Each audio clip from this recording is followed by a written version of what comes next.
Let's go out there and take care of business. This one's ours, you feel me?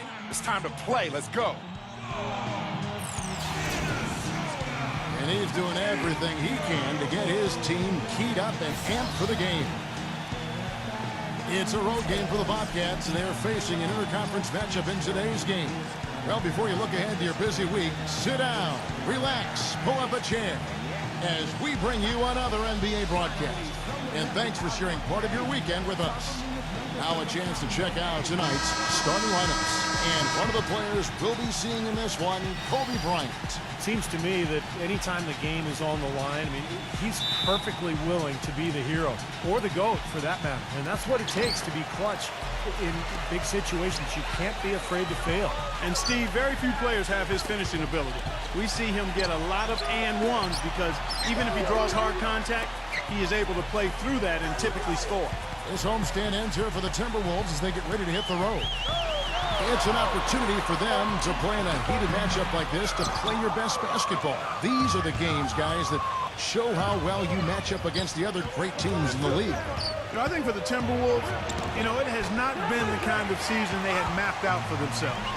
Their sights were definitely set a little higher than what they've achieved. Well, it's not been a total disaster, but they're still perched in a spot where they can make a move, but they're going to have to do so pretty quickly. And so it's the Minnesota Timberwolves getting the first points of the ball game. Kid Gilchrist with it, and it's Martin picking him up. And Kid Gilchrist kicks to Walker. Gets it to go from beyond the arc. Oh, he's going to keep banging those home if you give him that much space. Lopez outside. Lopez right side.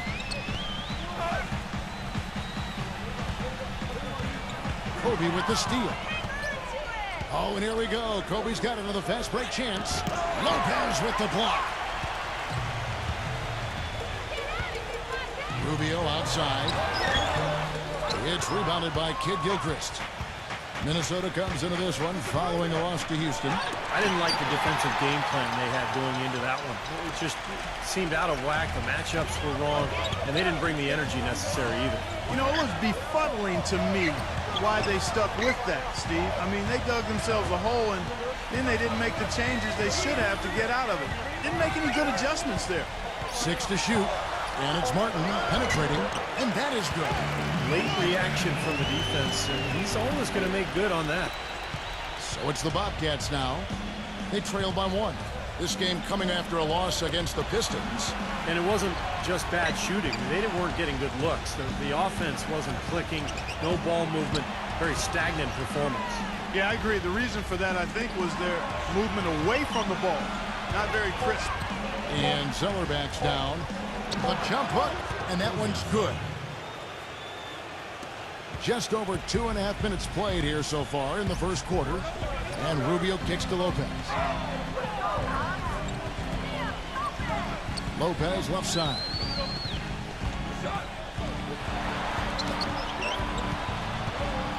Six on the shot clock.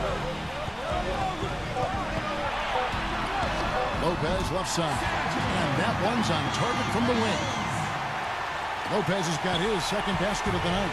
The Bobcats have gone 2 of 5 here, making 40% so far to start out the game. Walker gets a screen from Jefferson, and it's Walker penetrating. Kid Gilchrist dishes to Walker. Off target with his 3. The Timberwolves have gone 3 of 5 shooting the ball so far. Let's catch up with Doris from the sideline. Kevin, I had a chance to speak with the head coach for the Charlotte Bobcats. We talked about the challenges posed by a player like Ricky Rubio, such a tremendous passer and floor general. The coach said, we know he can make plays, but making shots is where he's been less effective. We need to focus on staying home and forcing him to beat us with his scoring. Guys, we'll see if they can limit